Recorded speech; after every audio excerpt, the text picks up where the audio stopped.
All right, let's dive into something that's been generating a lot of buzz lately, especially in the tech world. We're talking about junior developer pay and workload. And we've got an interesting blog post here from Algo Academy, the folks that help devs get ready for those tough coding interviews. They're really digging into this whole question of, are junior devs getting a fair shake, or are they being asked for way too much for way too little? It's definitely a hot topic, and it's something I hear about a lot, both from new devs who are just starting out and from more experienced folks who are mentoring them. Yeah, and we got a ton of requests from listeners to really unpack this, so Hmm. that's what we're going to do today, look at both sides of the issue.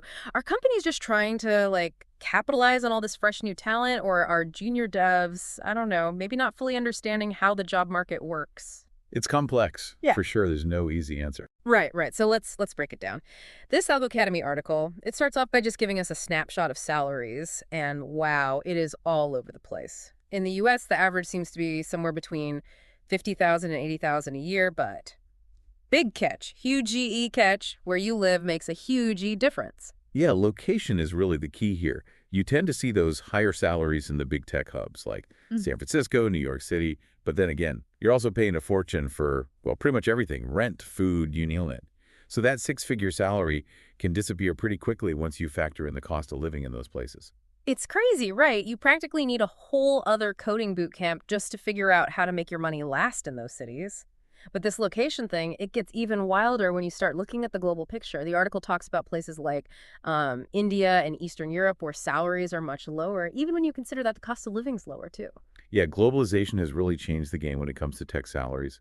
There's so many factors at play now. It's definitely complicated, but I think it's important to remember that even with those regional differences, a lot of junior dev salaries are actually pretty decent compared to what people starting out in, like teaching or accounting, might make. But then you've got this feeling that a lot of junior devs have that they're still being underpaid. So what gives? It's a tricky situation for sure, but this Algo Academy article points to four main things that kind of fuel this perception of being underpaid. Yeah. And these things are tied to the heart of how the tech industry works. Okay, well, let's break those down then. I'm sure a lot of our listeners, especially those just starting their dev journey, are nodding their heads right now, feeling this. I bet. So first up, you've got what I call the experience premium. The tech industry puts such a high value on experience. Senior devs are in super high demand. Their salaries show that. They're making bank. And so it's natural that junior devs who are still building their experience, they often feel kind of undervalued, Mm. especially when they're expected to, learn fast and start contributing right away. Yeah, it's almost like they're being thrown into the deep end before they've really had a chance to learn how to swim. And to add to that pressure, you've got the financial side of things, like student loans from college or the cost of those intense coding boot camps. Oh yeah, for sure. Those financial burdens can make those starting salaries feel even smaller. And then you can't forget about the constant pressure to keep learning new technologies. It's like being on a treadmill. You're always trying to catch up. Yeah. That could be really overwhelming, especially when you feel like, you're not being compensated for all that effort. Yeah, it's like you're always playing catch up. And then to make matters worse, you've got these tech giants, the FAA companies, throwing around those insane salaries and perks. Oh yeah, the Googles, the Facebooks of the world. And it's all over the news, right? So it's easy to see how that creates unrealistic expectations for everyone else in the job market. Totally. It sets up this distorted view of what's considered normal pay. Right, like those effing salaries become the benchmark, even though they're just a tiny part of the whole tech industry.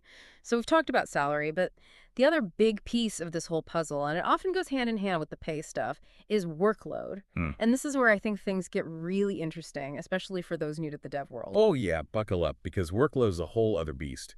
The tech industry, it's so competitive. The learning curve for junior devs, it can be really steep, and they often end up on teams that are, stretched thin. Mm-hmm. So they're expected to do more with less, which often means long hours and this intense pressure to prove yourself quickly. And then you throw in this whole always be learning culture that's so common in tech, which is great. It's great for growth, but it can make it really hard to separate work from your personal life. It's like you're always supposed to be on, which can lead to burnout so fast.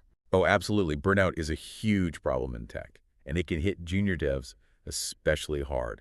And this is where that imposter syndrome we talked about before comes in. It's incredibly common among new devs, and it can fuel this cycle of overworking. They feel like they constantly need to prove themselves, so they put in extra hours to make up for feeling inadequate. It's tough. It's like a vicious cycle. Okay, so we've mostly been looking at this from the junior dev's perspective. But to be fair, we need to consider the other side too, the employer's side. After all, companies are investing in these new devs, right? That's an important point to remember for sure. Companies often say that they're putting a lot of resources into training and mentoring their junior devs. Think about it. Structured onboarding programs, mentorship where senior devs dedicate their time to guide their junior colleagues, all of that, it costs money, it's an investment, and they see those lower starting salaries as a way to balance that investment. Yeah, like it's a bit of an apprenticeship, you're learning the ropes and the company's taking a chance on you. But at the same time, from the employer's point of view, a junior dev, they're kind of an unknown, right? It takes time for their productivity to ramp up, and there's no guarantee they'll even stay with the company. Absolutely, it's a risk for the company. Yeah. And then you've got the whole market forces thing. The competition for experienced devs is crazy intense, Yeah. and that can sometimes drive down those entry-level salaries. Right. It's like a supply and demand thing. If there are a lot of junior devs looking for jobs, companies can afford to be a bit more picky and maybe offer a bit less. Exactly. It's a complex equation with a lot of moving parts. Mm. One thing that really jumped out at me in this Algo Academy article was just how many different paths there are now to becoming a developer. Like it used to be pretty much just a computer science degree, right? Yeah. But now you've got these coding boot camps popping up everywhere, Mm. plus people teaching themselves through online courses and stuff. It's kind of wild how much more accessible the tech world's become. Yeah, it's amazing, right? Like a whole new generation of devs coming in from all sorts of backgrounds. But I guess that also makes it even harder to figure out, like, what's fair when it comes to pay and workload, right?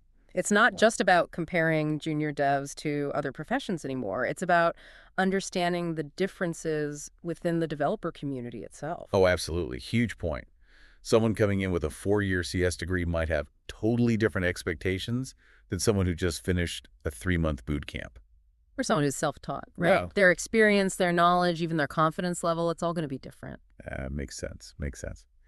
And speaking of boot camps, we touched on this boot camp effect earlier, Yeah. and it's fascinating how these programs have, like, shaken things up, right? Changed the whole path to becoming a developer. Yeah, boot camps have definitely opened doors for people who might not have had the time or money for a traditional degree. No doubt about that. It's been a good thing in a lot of ways. Yeah, democratizing access and all that. Right, exactly. But it's also created some, well, interesting dynamics in the industry, that's for sure. I've heard some developer friends say that some employers are still kind of iffy about boot camp grads. Like they wonder if a few months of intense training can really compare to like years of studying computer science. It's a valid question, honestly. Yeah. And it highlights how important it is for, well, anyone coming into the field, no matter their background, to be committed to, continuous learning. A boot camp can give you a good foundation, but it's up to you to keep building on that. Yeah, totally. You got to keep learning, keep growing. But the financial side of boot camps adds another layer to this whole thing, right? They're not exactly cheap, and a lot of grads come out with a ton of debt. Oh yeah, that financial pressure is real. And some boot camps even have these income sharing agreements where you pay back a percentage of your future salary, which can make the boot camp more accessible up front, but it also means your take-home pay is lower, which just complicates the salary situation even more. Ugh, it's like a catch-22. It seems like there's no one right answer when it comes to the best path to becoming a developer. But no matter what path you choose, continuous learning, that's got to be the key. Couldn't agree more. The tech world's always changing, and if you want to have a successful career, you got to embrace that and make learning a habit, a lifelong thing. Okay, so let's shift gears a bit and zoom in on a specific part of this whole journey. That transition from junior dev to mid-level dev, it's a big deal, right? It's like a make or break time for a lot of people. And this Algo Academy article had some really insightful stuff about how to navigate that transition successfully. Yeah, it's a fascinating stage for sure.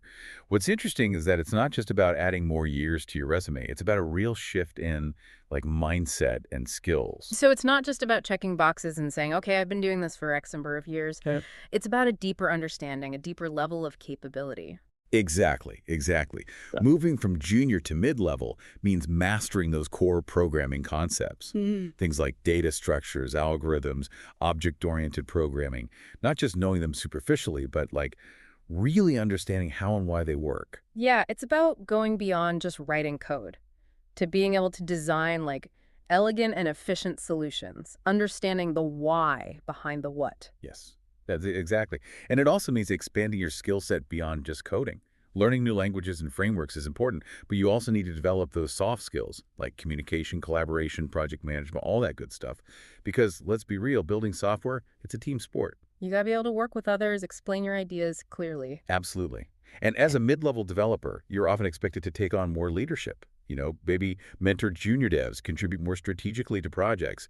It's a big jump in terms of responsibility and impact. So for our listeners who are aiming for that mid-level dev role, what are some concrete things they can do to make that transition happen smoothly? What advice would you give them? First and foremost, I'd say focus on building a rock-solid foundation in those computer science fundamentals. Master those core concepts. That's where platforms like Algo Academy can be super helpful. They have structured learning paths and coding challenges that are specifically designed to help you hone those essential skills. Like a personal trainer for your coding brain. Huh, exactly. And beyond the technical skills, cultivate that growth mindset. Embrace challenges, actively seek feedback, and always be open to learning new things. Be comfortable with being uncomfortable. Push yourself. That's it. That's it. And don't underestimate the power of mentorship.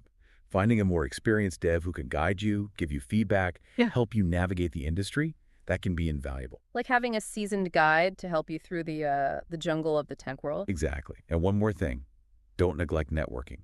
Going to industry events, connecting with other devs online, contributing to open source projects, all of those are great ways to build relationships, learn from others, and get your work out there.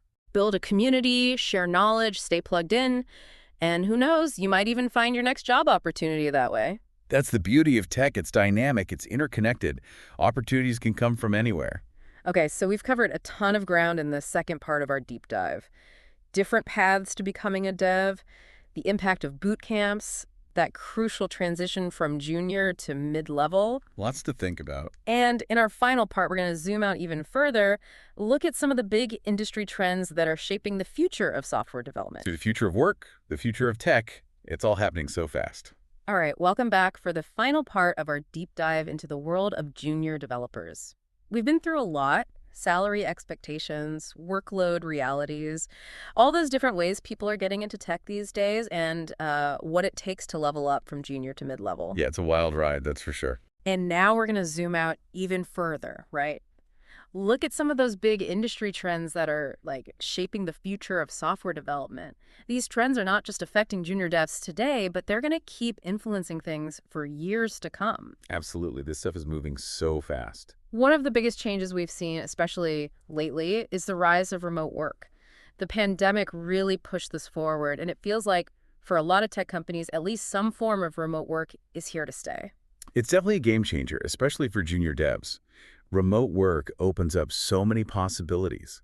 Think about it. You could be working from anywhere in the world. You could escape those crazy costs of living in Silicon Valley or New York. Yeah, work from a beach somewhere. Exactly. And it gives you so much more flexibility, which can be huge, especially when you're trying to balance work with, life stuff, or if you just want more control over your schedule. Right. Work-life balance is key. Mm-hmm. But remote work also comes with its own set of challenges, especially for those who are just starting out. Yeah, I bet.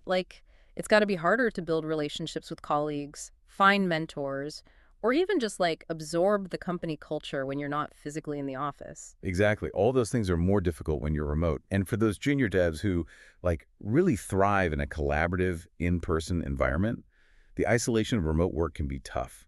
It takes a lot of self-discipline, organization, and good communication skills to make it work. So it's kind of a double-edged sword for junior devs. Amazing opportunities, but also potential drawbacks. It's all about finding that sweet spot, right? Where the remote setup actually works for you and your work style. Yeah, that's a great way to put it. And another big trend that's impacting junior devs is the increasing demand for specialized skills. So we're not just talking about knowing how to code anymore, right? It's about having deep expertise in a specific area, like AI, machine learning, cybersecurity, cloud computing, things like that. Exactly. Yeah. As tech keeps advancing, companies are looking for devs who can come in and hit the ground running with a very specific skill set that matches their needs. So for those just starting out, it's more important than ever to find a niche, become an expert in something specific, and make sure the expertise is showcased in their portfolio and resume. Absolutely. Show them what you got. And this specialization trend is changing how companies hire, too. Instead of looking for someone who can do a bit of everything, they're looking for the specialist, right? Someone who can do one thing really, really well. Right, that's the trend. So internships, personal projects, open source contributions, even those online coding challenges, those all become really important ways to demonstrate those specialized They skills. show what you can do. So for junior devs, it's about being strategic, focusing on those in-demand skills, and showing potential employers exactly what you bring to the table. Make yourself valuable. And speaking of choosing the right company, we need to talk about diversity and inclusion in the tech world. We touched on this before, but it's such a crucial issue, it deserves more attention. Couldn't agree more. For too long, the tech industry has been dominated by, well, a pretty homogenous group, and has limited innovation, creativity, the ability to solve problems effectively. Yeah, and this lack of diversity has created all sorts of systemic biases and inequalities, making it even harder for people from underrepresented backgrounds to get into tech and succeed. It's a real problem. But thankfully, there's a big push to change this. Companies, big and small, are starting to get it. They're seeing the value of diverse and inclusive teams. Which is great news for junior devs from all backgrounds, right? Absolutely. Companies are actively looking for candidates with diverse perspectives and experiences. They know it leads to better products and solutions. They're investing in programs and initiatives to support underrepresented devs, offering mentorship, training, networking opportunities. So it's about leveling the playing field. Yeah. So for junior devs from underrepresented backgrounds, this is a really exciting time. It's about having confidence in your skills, finding companies that share your values, and connecting with communities and organizations that are like championing diversity in tech. Yes. Find your people, find your support system. And for the tech industry as a whole, embracing diversity and inclusion, it's not just the right thing to do, it's smart business. It's a win-win. It's about building a future where everyone has a chance to contribute and shape the world through tech. That's the goal. So, as we wrap up our deep dive into the world of junior developers, it's clear that we're in a period of massive change. Remote work, specialized skills, the push for diversity and inclusion. It's all happening so fast. These trends are creating both challenges and opportunities for junior devs. And it's up to them to, adapt, learn, and find their own path in this crazy landscape. It's an exciting time to be in tech, that's for sure. Yeah. But it's not just up to individual devs. The tech industry needs to step up too. Create a more equitable and inclusive environment where everyone can thrive. Right. Companies need to do their part, offer fair pay, reasonable workloads, supportive mentorship, and opportunities for continuous learning and growth. Break down those barriers, challenge those biases. Build a future where the next generation of tech innovators truly reflects the diversity of our world. That's the dream. Well said. We've covered a ton of ground today, and we hope this deep dive has given you a better understanding of the world of junior developers. It's a complex world, it's changing all the time, but it's also full of possibility. So much potential. Whether you're a junior dev just starting out or, a seasoned pro, your actions and choices have the power to shape the future of tech. So embrace the challenges, seize the opportunities, and let's work together to build a tech world that's more inclusive, more innovative, and more equitable for everyone. Thanks for joining us on this deep dive.